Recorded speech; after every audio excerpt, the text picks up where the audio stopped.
Bienvenidos todos al podcast de Mundo Valor. Hoy el tema central será la conferencia Los Sabios del Reino, Derecho de Réplica Real, a cargo del ingeniero venezolano Miguel Camacaro Pérez. Esta presentación ofrece una respuesta científica y con fundamentación empírica al documento anónimo Rigor Metodológico en Tasaciones Complejas, escrito por el autodenominado Contralor del Reino. Dicho documento defendía el uso del proceso analítico jerárquico, AHP, combinado con un ratio de valoración para tasaciones inmobiliarias, intentando refutar la investigación original de Camacaro presentada en foros internacionales como el simposio ISHAP. El argumento central de la réplica es que el Contralor del Reino interpreta erróneamente el objetivo del trabajo científico original. La investigación de Camacaro no buscaba crear una dicotomía entre el AHP y los modelos econométricos MRLM, sino demostrar mediante el método de reducción al absurdo que los resultados del vector de ponderación del AHP no son vinculantes con los precios del mercado inmobiliario.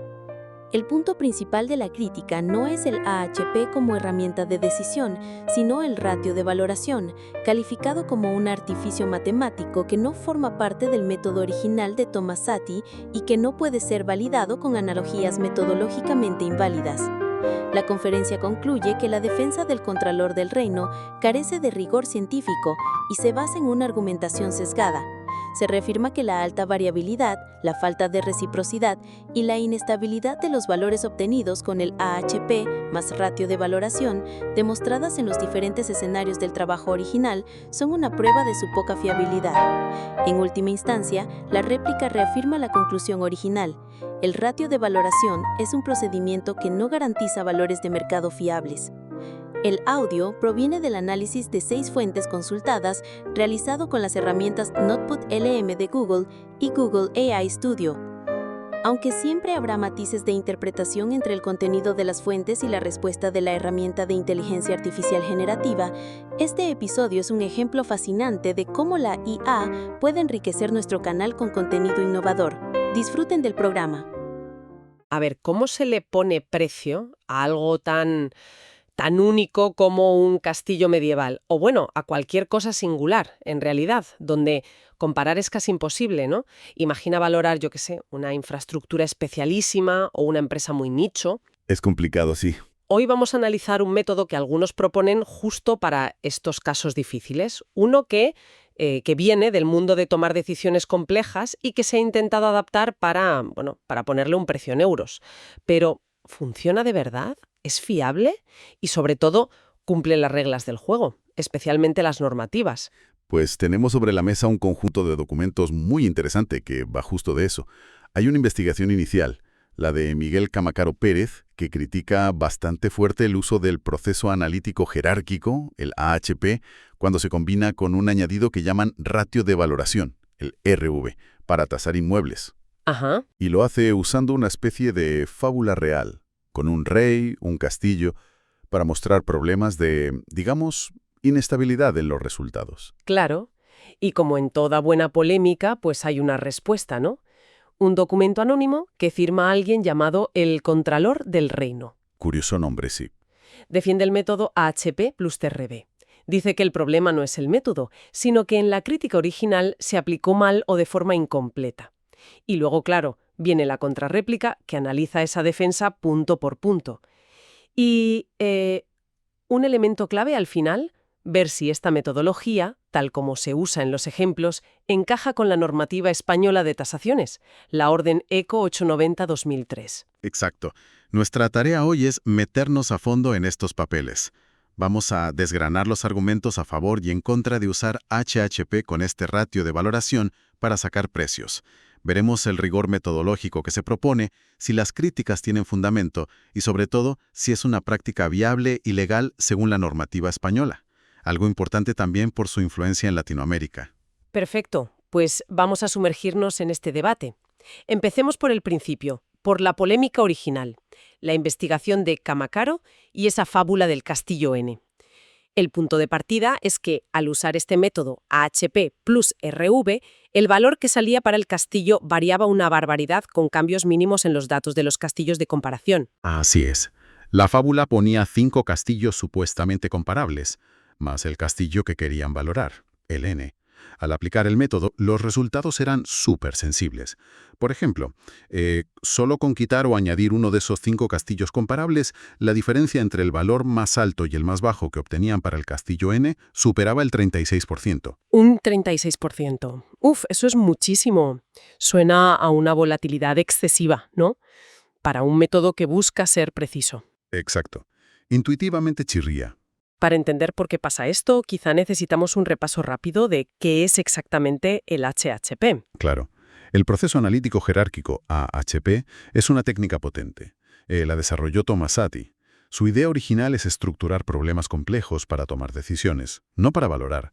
Se descompone el problema en niveles: objetivo, criterios, alternativas. Vale. Y luego viene lo clave. Comparas los elementos de 2 en 2, aquí entra el juicio del experto. Por ejemplo, ¿es la ubicación mucho más importante que el tamaño para este tipo de propiedad? Esas comparaciones se vuelven números y, matemáticamente, sacas unos pesos, unas prioridades. Ajá. Hay una métrica importante, el ratio de consistencia, CR, que mira si los juicios del experto son lógicos entre sí. Un CR alto significa inconsistencia. Pero, y esto es fundamental, su propósito original es elegir la mejor opción o asignar pesos, no calcular un precio directamente en euros. Y aquí entra el añadido que genera toda la polémica, el ratio de valoración o RV. Según la investigación crítica, este RV es un artificio matemático.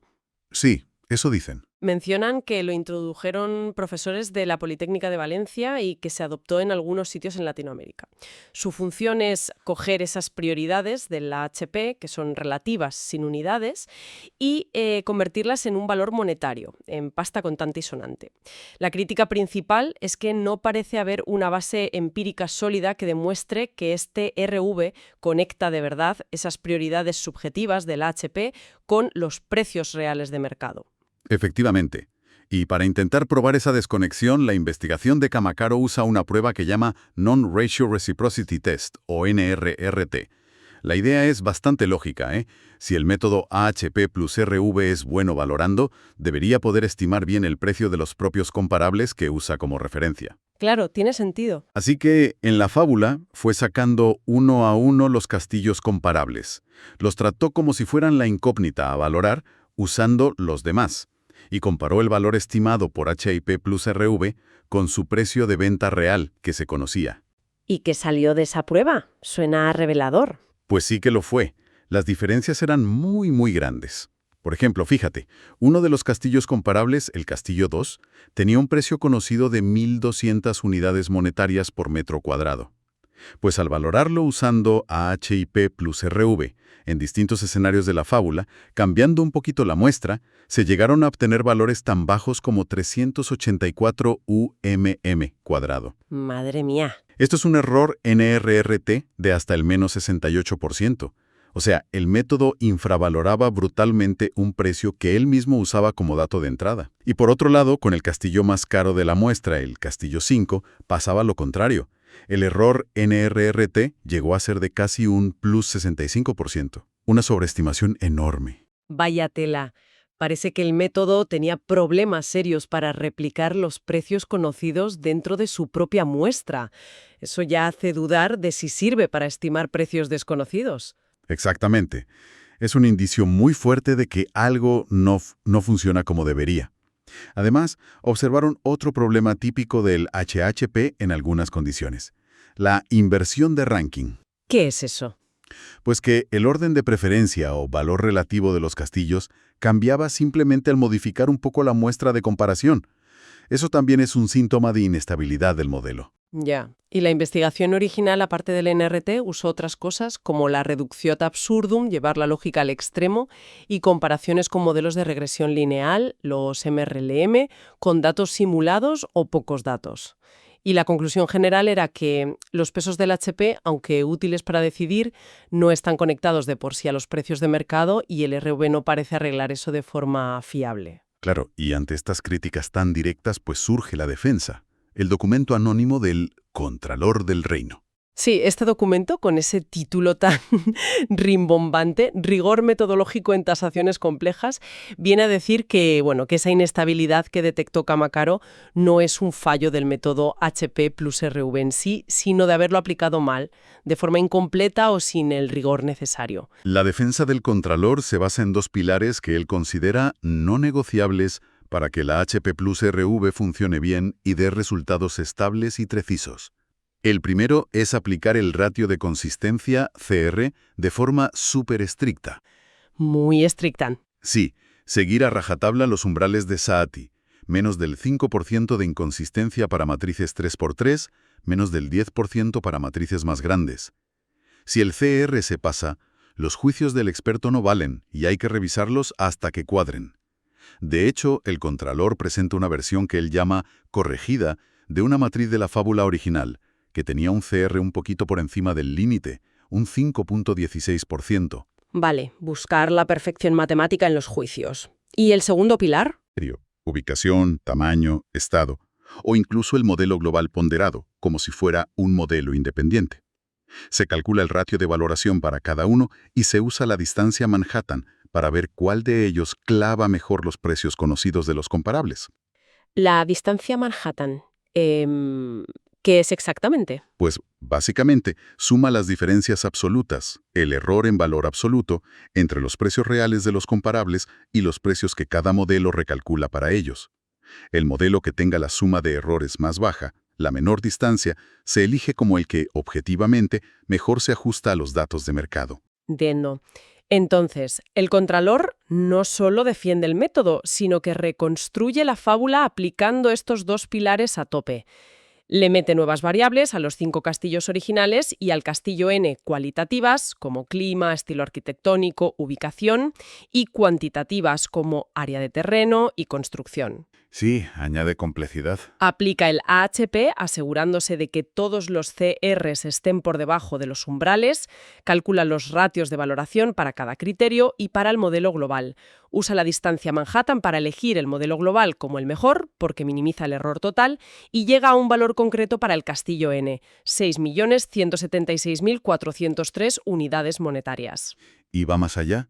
El contralor también aplica la prueba NRRT a su propio modelo riguroso. Dice que tiene un error promedio del 26,15%, aunque, ojo, usan la media geométrica para calcularlo, que tiende a suavizar los errores extremos. Ah, detalle importante. Sí. Luego, identifica uno de los comparables, el castillo 5, el más caro, como un posible valor atípico, un outlier. Decide quitarlo de la muestra, recalcula todo el proceso con solo 4 comparables y saca un nuevo valor para el castillo N, ahora 5.234.436 UM. Y afirma que con esta muestra depurada, el error NRT promedio, otra vez con media geométrica, mejora drásticamente hasta el 16,58%.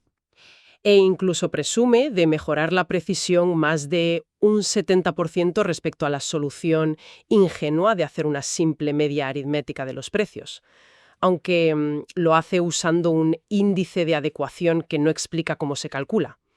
A primera vista, parece una defensa muy basada en matemática, muy rigurosa. Sin duda intenta proyectar esa imagen de rigor. Pero claro, esta defensa tan elaborada también ha recibido una réplica detallada y bastante crítica, en documentos como el análisis crítico y la propia respuesta de Kamakaro. Exploremos esa réplica. Uno de los primeros puntos que cuestionan es justamente esa insistencia casi obsesiva en la rigidez del ratio de consistencia. Sí, la crítica dice que aferrarse a los umbrales de Saati como si fueran ley puede ser contraproducente. Citan a otros expertos en AHP, como Solomon o Ishida, que sugieren que en problemas complejos, con muchas variables cualitativas difíciles de juzgar, a veces hay que ser un poco más flexible con el CR. Ya. Y más aún, la réplica acusa directamente al contralor de haber manipulado una matriz de juicios en su reconstrucción. Concretamente, de cambiar un valor de comparación, un 14 por un 15, solo para forzar que el CR de esa matriz bajara justo por debajo del umbral del 5%. Anda. ¿Y eso tuvo mucho impacto en el resultado final? Pues según la réplica, lo irónico es que el impacto de ese cambio concreto en el valor final del castillo fue mínimo, alrededor de un 6%. Nada que ver con la volatilidad original del 70-80% que se criticaba.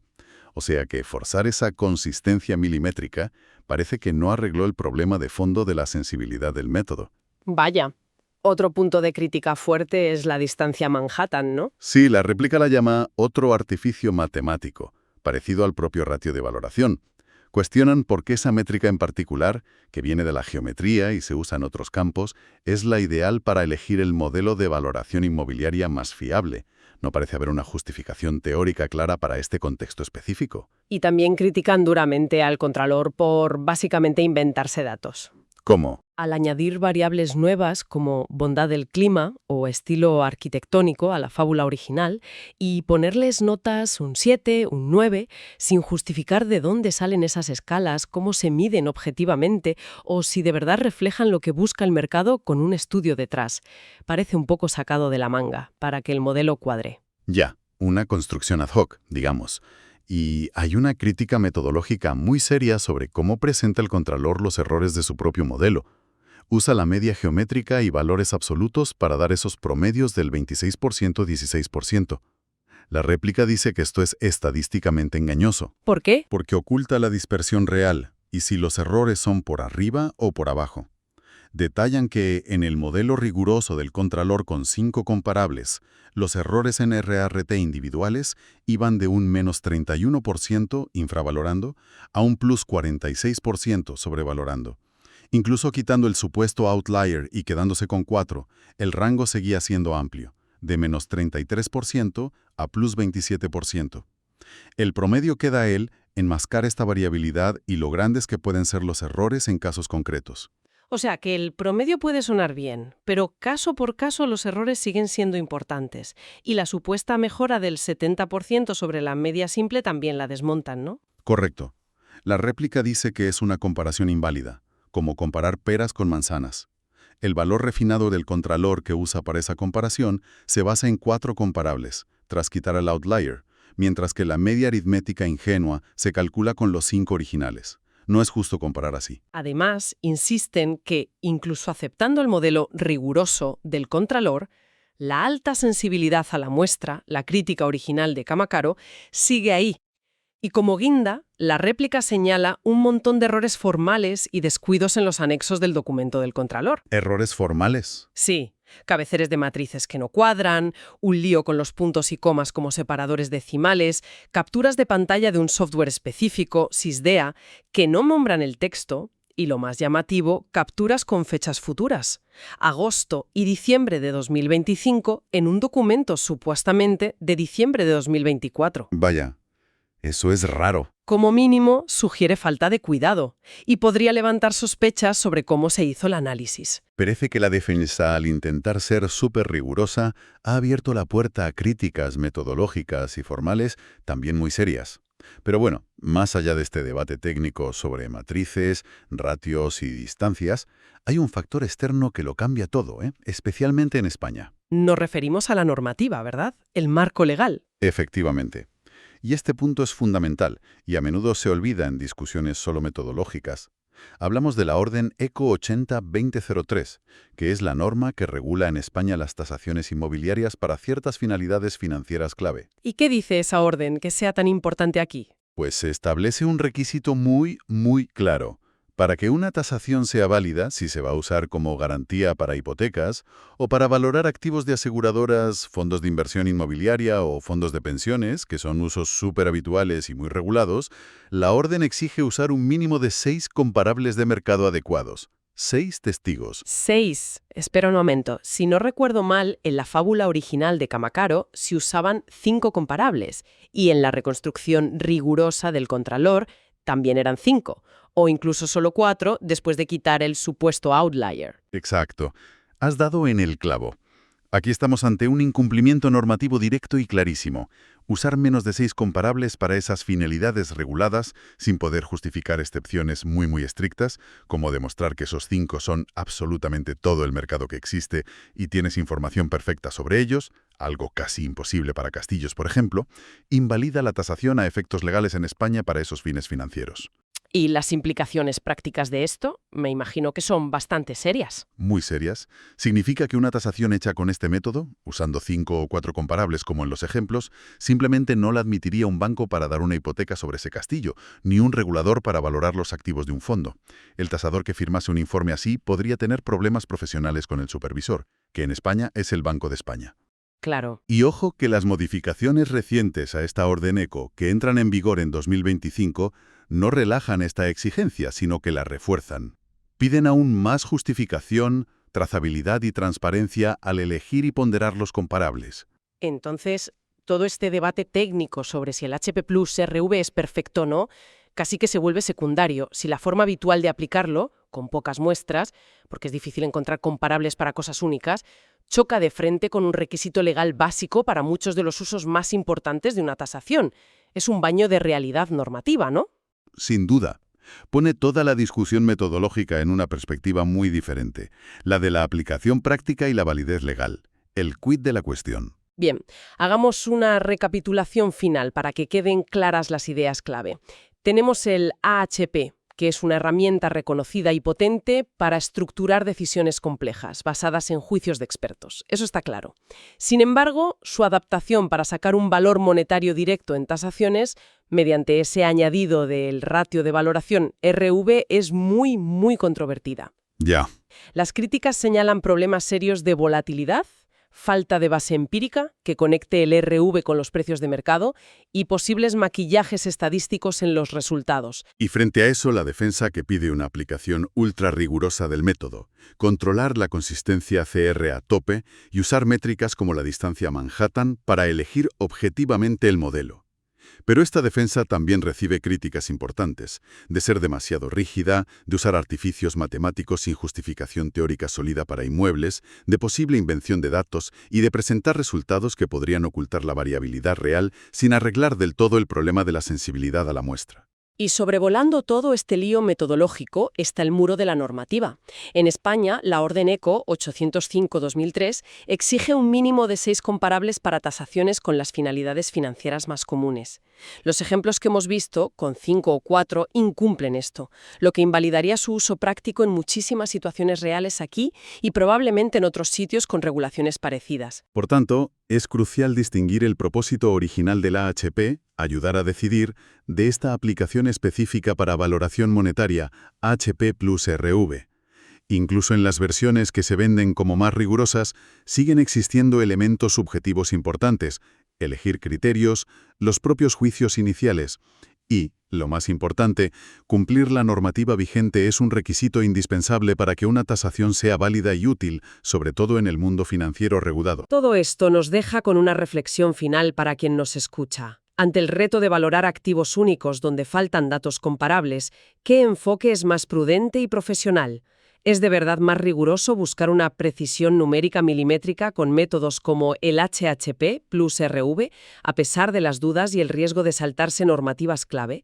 ¿O es mejor aceptar la incertidumbre que hay en estos casos? Basarse en el juicio experto, sí, pero aplicado con transparencia, bien justificado y siempre dentro de lo que marca la ley. O quizás, y esto es interesante, la solución a futuro esté en explorar enfoques híbridos más sofisticados. Por ejemplo, algunas investigaciones, como las que mencionaba el propio Camacaro, prueban a usar técnicas econométricas más robustas para informar de manera más objetiva las ponderaciones o los juicios dentro del AHP, intentando reducir esa subjetividad inicial. La clave, en cualquier caso, parece ser usar cada herramienta sabiendo bien sus puntos fuertes, pero sobre todo siendo muy conscientes de sus limitaciones y fundamentalmente de las exigencias del mundo real y del marco normativo en el que trabajamos. Gracias por acompañarnos en este episodio del podcast de Mundo Valor. Si les ha gustado lo que han escuchado, no olviden darle like, suscribirse y compartir este podcast con sus amigos y colegas. Esperamos verlos nuevamente en nuestro próximo episodio. Hasta la próxima.